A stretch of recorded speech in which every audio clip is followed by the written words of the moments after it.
Hey everybody, I got a short video just to sort of tidy up some things and to show you my mistakes, because I make mistakes, and you know, a lot of the way you learn stuff is to try something even if it's a little bit of a risk and then see if it works. So the first thing I will talk about are these splash guards that I got. This one had a crack in it, and if I did my resin and fiberglass mesh across the back.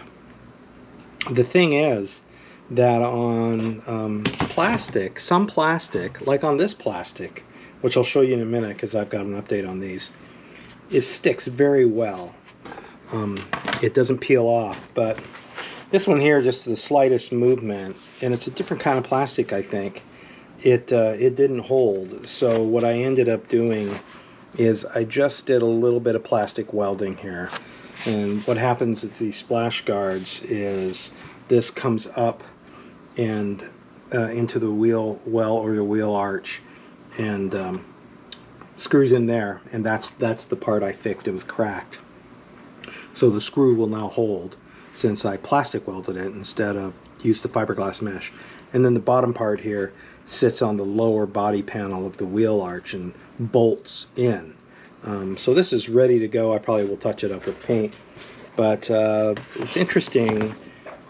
This is the same type of plastic, same type of thing with this bucket fix, and I don't know if you can see it, but down in there you see that is right there. That is baking soda. And so what I did with this is the fiberglass mesh again peeled off this type of plastic, because I don't think it's an ABS plastic. I'm not sure. I probably also could have scuffed it up with sandpaper, and then maybe the fiberglass resin would have bit into the plastic. But still, nevertheless, what I did is a really nice trick that you can use, especially on things that are under load pressure. So let's say you have a plastic housing on a pool, and you got a crack in the plastic housing, and instead of spending the $450 or so to get the new another hot day, sorry about that, and to get the new housing, you can use plastic welding. And then what you do is you drop a little bit of super glue into the crack and then mash it down with right there, that baking soda. Now let me show you.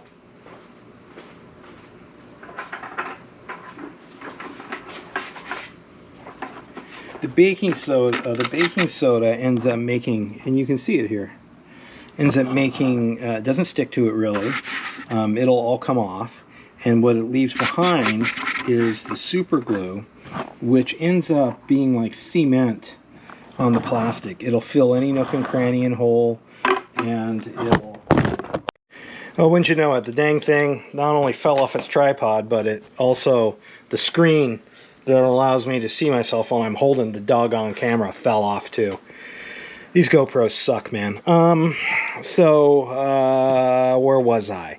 Inside the bucket here, before this thing fell off, inside the bucket here, you can see that there is a little bit of residue from the baking soda left over.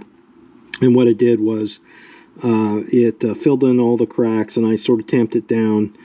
And what happens when you use this method is that in anything plastic, it'll be like a cement. It fills up the cracks. Now, this wasn't leaking from my plastic weld on the outside, but I just wanted something on the inside to make this a little more strong, if you know what I mean.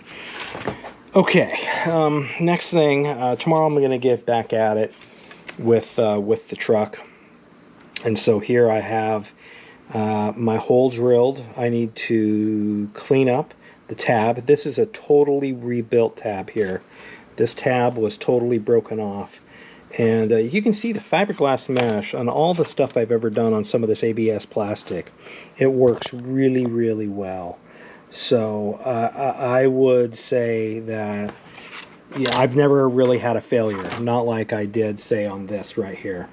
But This is also right here. You can see, I think, the hole I drilled for this tab. This tab was partially there, so tomorrow I'm going to clean that up. And these things will be ready to go at some point. So I would say that has been a success. One of the other things I've got going here is, before I show that, just wanted to show you, these are the side pieces for the bench that I reupholstered. And one of these, if you recall, was in pretty bad shape. This is the one that was in bad shape. I had to recreate these little ridges here. It's not perfect, but I just wanted to show you the difference.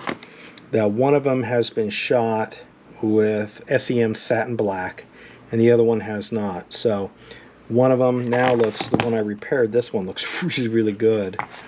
And then this one here does not. So I'm going to have to shoot this with satin black. Again, these things aren't going to be used, but they're going to be set aside for, later use in case I ever need them.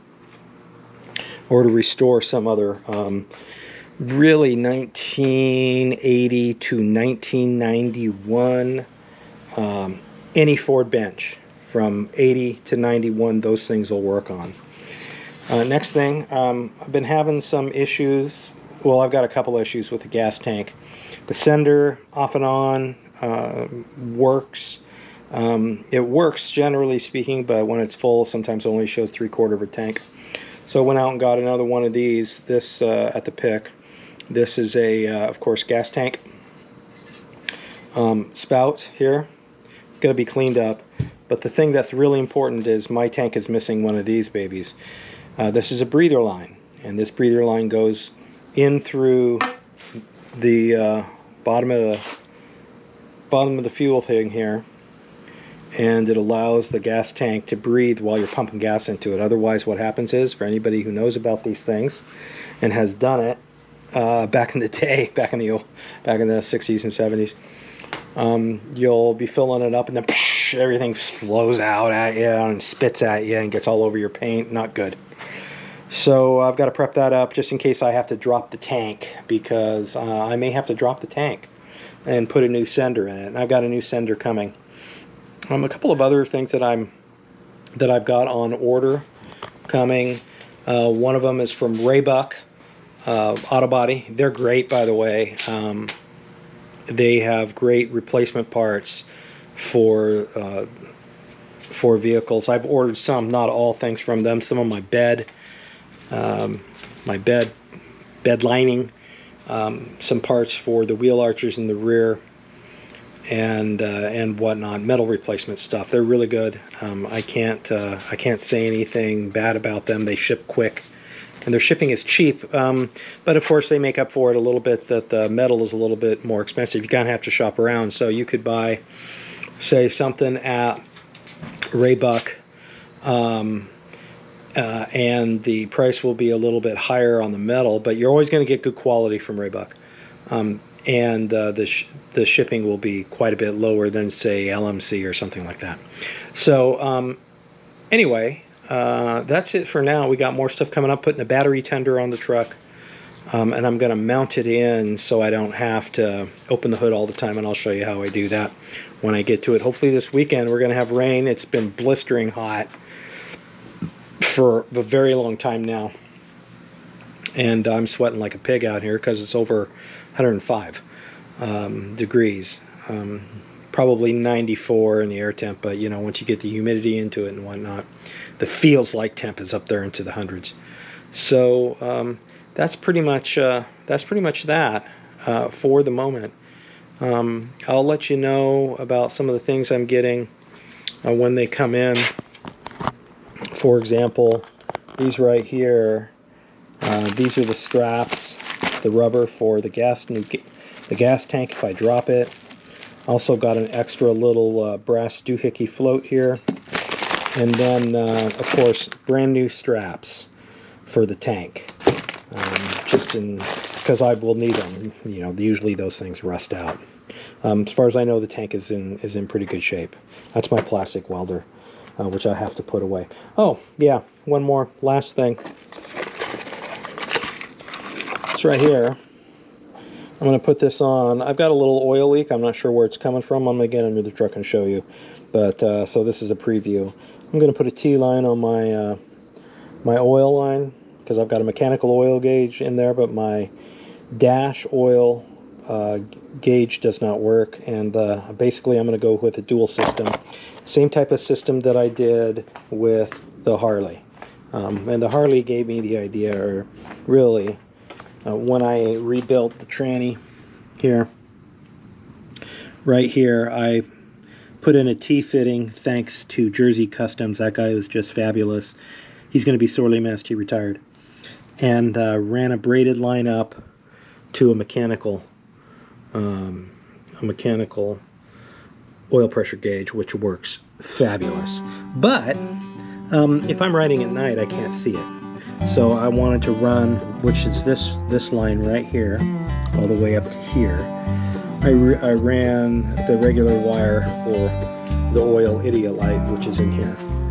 So in case, you know, I sort of got a dual system. I want to do the same thing on the truck, so we'll see. We'll see about that. Hopefully this weekend. Other than that, and GoPro just put me upside down. I'm gonna have to figure out a new system. I know a lot of guys use GoPros, but come on, man. These things are too small and not all that reliable. I can't tell you how many times that I've started the sucker up and it has no sound. Ridiculous. Anyway, peace. Hang loose. Show me your shaka. We'll get at it.